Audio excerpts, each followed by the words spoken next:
I'm gonna watch this. How did Jelly lose 92% of his audience in only 2 years? Did the I content personally become didn't watch repetitive, Jelly, boring, and unremarkable? but Did I know become he was too like focused on really unimportant big. things My little outside brother of watched YouTube? Or Jelly was and his like decline the direct result of Jelly's highly Cup, whatever the successful fuck. trio eventually coming to an end? Yeah, the dude in We're the going to fucking middle, provide yeah. a step-by-step explanation for why Jelly's channel hasn't been doing so well, which is most easily remember understood if we discuss how he became The successful only things I in do the first remember from place. seeing from When him Jelly was he was created his first driving video on the in 3rd of GTA, I June think, like custom car 2014, he had maps. already been making videos Just for driving around down 3 years on 2 prior these, channels, like, huge and ass as a roads. result, he had already built And up some he fairly laughed significant very skills. loud. For example, Jelly clearly understood the basics of branding with almost every thumbnail featuring a clear element of green, which also helped Jelly to release his first line of merch only 3 months after beginning the channel. However, the point at which things began to get serious was when Jelly became 1/3 of what came to be known as the Robust Trio. In the beginning of the group, the only 2 significant members were Jelly and Quebblecop, who had already created a couple of viral uploads. It's me and Jelly, and we were playing on, like, this is crazy viral video. 14 million views. Quebblecop then explained that Yeah, he yeah. and Jelly realized that they could go viral by simply having a fun time together, which became significantly easier after the two That's nice. announced I mean, that that's they were cool. moving into a house together. Me and Jordy are checking out a place. This is the place where me and Jordy are hopefully gonna live. And while Jelly and Quebblecop were already getting insane views as a duo, it will be after adding a 3rd member that things began to get crazy. After the two announced that they were moving into a house together. Me and Jordy. I just realized he looked like the dude. Pretty sure you guys have seen him. The dude on TikTok that has like a swollen lip or something. He makes by the way super funny TikToks. I don't know his name. I don't remember his name. But he looks like him. They do look very similar. Checking out a place. This is the place where me and Jordy are hopefully gonna live. And while Jelly and Quebblecop were already getting insane views as a duo, it will be after adding a 3rd member that things began to get crazy. Slogo Man or Slogo appeared on Jelly's channel for the first time in a video have titled no idea who Sailing the with fuck that Monster is. Trucks, and after this video received an above average view count, Slogo became a regular part of the group. Since they played GTA 5 more than any other game, they'd collaborate and grow together in almost every single video. With Josh there was a much better chemistry. Jordy is always the one who's probably the best at the game. Josh is always the annoying one, and I'm always the one that rage quits. And I feel like that's a good chemistry. It works very well. Which resulted in Jelly reaching 1 million subscribers only 12 months after creating his channel. Yes! I saw it!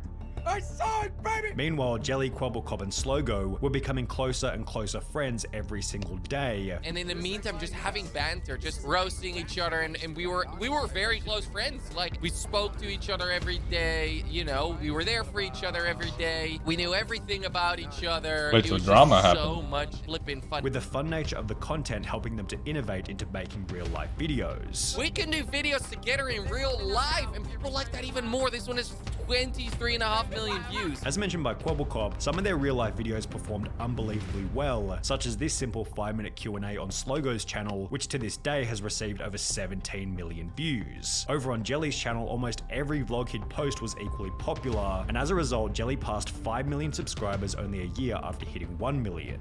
I would assume probably half of it, even I'll go ahead and say even half, more than half of it, probably like children aged, I don't know, between 9 to 13, 9 to 12. So the kids obviously grew up, right? That's like one loss. And second, I think, is also because the new generation of kids just didn't like what they were doing. They probably kept on going with whatever the fuck they were doing, right? The screaming, the laughing, the over-exaggerated reactions and whatever. So they would probably just keep on doing that, and just the new generation would just probably like, alright, this is just fucking cringe. 2019, Jelly was gaining well over 200 million views every single month, helping him to receive his diamond play button and purchase a $6.5 million property in Monaco. However, while it was clear that Jelly was in a better spot than ever, 2019 would also mark the point at which the Robust Trio began to fall apart. While Jelly and Slogo continued to collaborate on numerous different Minecraft. gaming videos, Kwebbelkop instead began to Maybe I'll focus try on some reaction Minecraft speedruns. content and therefore began to appear in fewer and fewer of Jelly's videos. The robust trio was dissolving in front of everybody's eyes, but it didn't actually have all that much of an impact on Jelly's views, which if anything only continued to grow after Kwebbelkop left. By taking a quick look over Jelly's content at the time, we can see that he still had an abundance of different games to play, he was constantly innovating with new ideas, titles, and thumbnails. Plus, in January 2020, Robust became a trio once again after Kwebbelkop was replaced by a YouTuber named Craner, who had the most subscribed channel in all of Denmark. 3 months after Craner joined, Jelly was able to achieve his highest monthly view count ever at 511 million in May 2020. However, you don't have to be an expert in data analytics to see that after May 2020, something began to go horribly wrong. Now, we should begin by stating that there was unavoidably going to be some kind of decline from his 500 million view high. When I saw this, I thought this was our fucking base. We literally have the same base in the ice region, and then there's sand, then we have the sugar canes, and we have fucking boats, right? I have like one boat there. And we have like a big ass tree in the middle of that, and we can just go up the stairs. I literally thought it was By ours. stating that there was unavoidably going to be some kind of decline from his 500 million view high point, as almost every gaming YouTuber was going through this same early 2020 viewership surge as a direct result of the pandemic. So if we ignore these views which had come about from people simply being at home, the real decline of Jelly began in early 2021. To cut Jelly some further slack, we should also highlight that Minecraft, Among Us, and GTA 5, the three main games that he was making videos on at the time of his decline, were well past their peak in popularity on YouTube, and therefore you could definitely make the argument that the first reason for Jelly's viewership decline was that people were simply getting bored of watching these games, which is a problem still faced by the gaming genre today.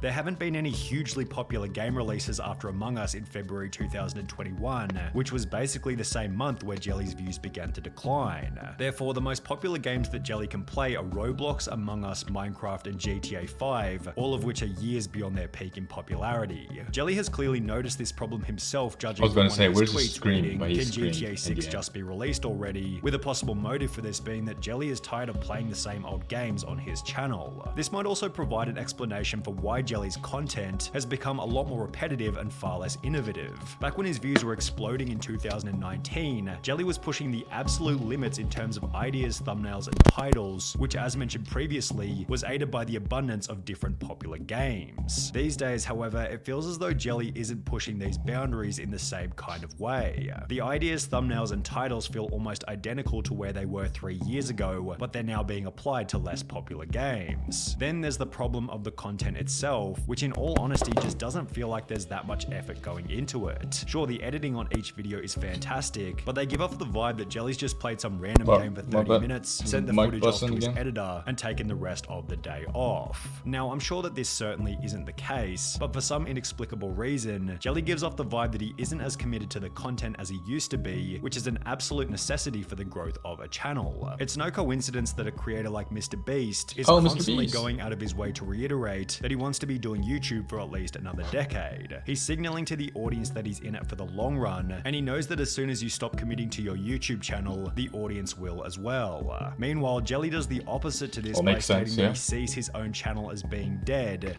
I think in most of the streamers, or like a lot of these big streamers, you can actually really see that they enjoy it.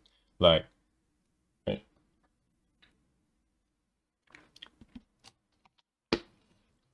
you just go into the stream, right, and they're just fucking. Well, sometimes they're fucking sad as fuck, or just fucking annoyed as fuck. But you can see it. They have like this charisma. It's like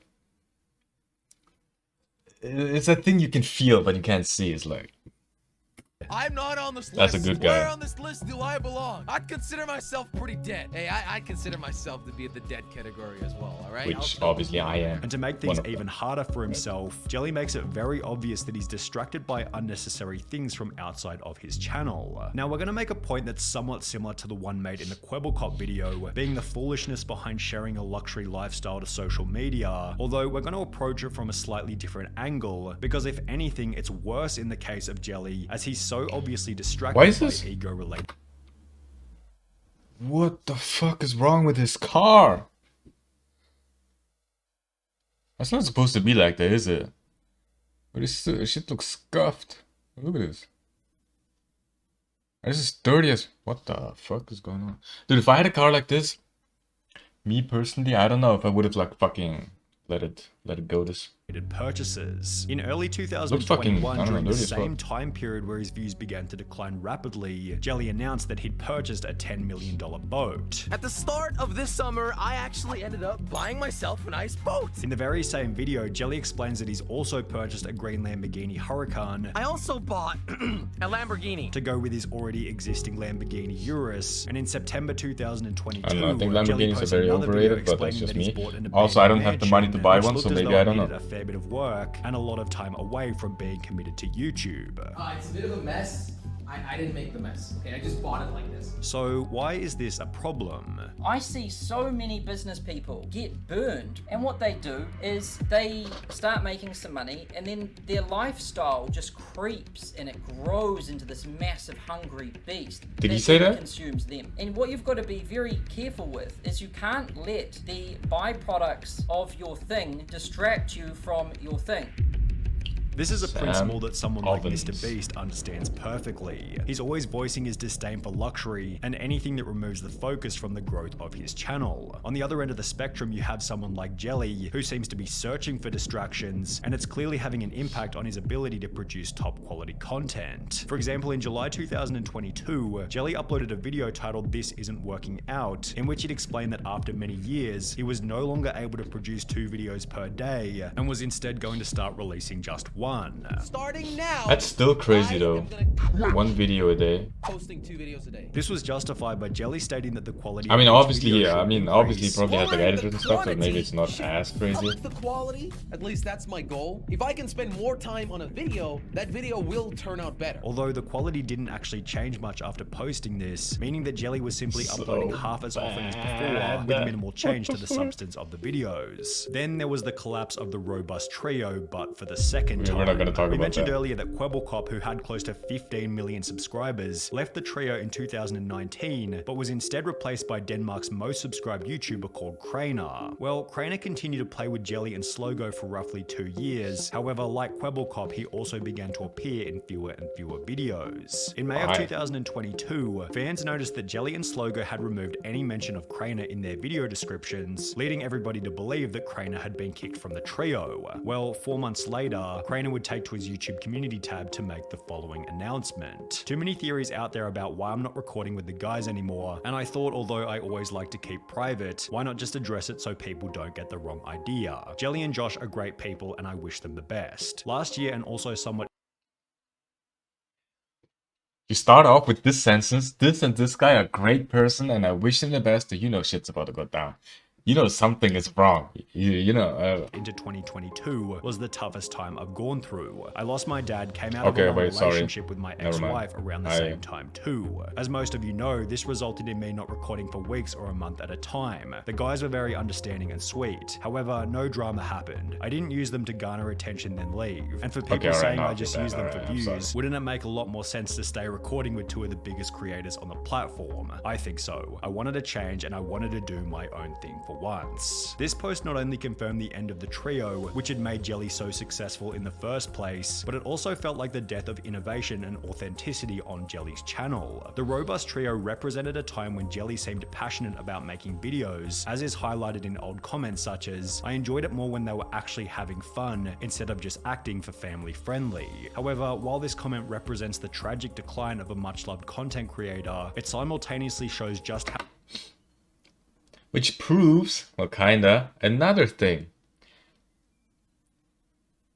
Cursing, swearing, letting it all out. I think that's the way.